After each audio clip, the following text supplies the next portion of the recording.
Chaque jour, Charles et Carole vous présentent la leçon de l'école du sabbat.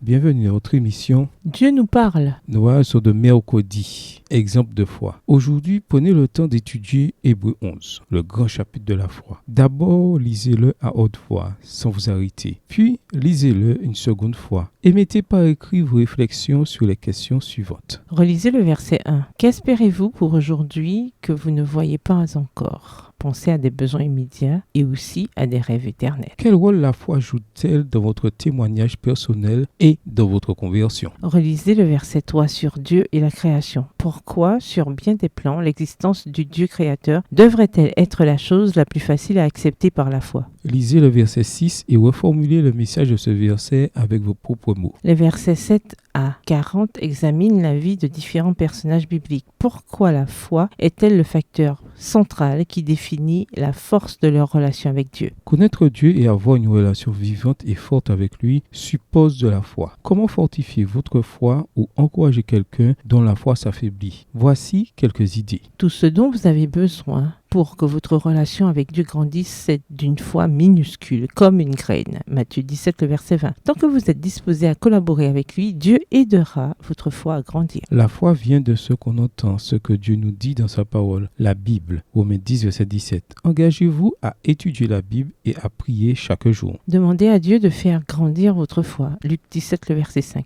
Comme le Père qui vint à Jésus avec son enfant possédé et qui s'écria « Je crois » vient au secours de mon manque de foi. Marc 9, le verset 24. Nous pouvons reconnaître notre incrédulité et demander à Dieu de faire grandir notre foi. La foi et le doute peuvent coexister. Marc 9, verset 24. Ne vous détournez pas de Dieu simplement parce que vous avez des questions. En fait, il est important de travailler à votre salut avec crainte et tremblement. Philippiens 2, verset 12 à 16. Et de vous approprier votre foi plutôt que de l'emprunter à quelqu'un d'autre, comme tentèrent de le faire les 5 vierges. Matthieu 25, verset 8. Répondez au Saint-Esprit et demandez-lui d'être plus présent dans votre vie. Exercez votre foi. Souvenez-vous que la foi n'est pas un sentiment, mais une décision de croire. Souvenez-vous que même dans l'obscurité, quand vous ne le voyez pas, Dieu est là. 2 Corinthiens 5, verset 7. Dans une prière personnelle de remerciement à Dieu pour sa fidélité, réfléchissez aux paroles du cantique « Dieu ta fidélité ». Au revoir. Et à demain si Dieu veut.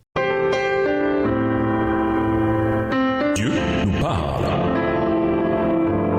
Chaque jour, Charles et Carole vous présentent la leçon de l'école du sabbat.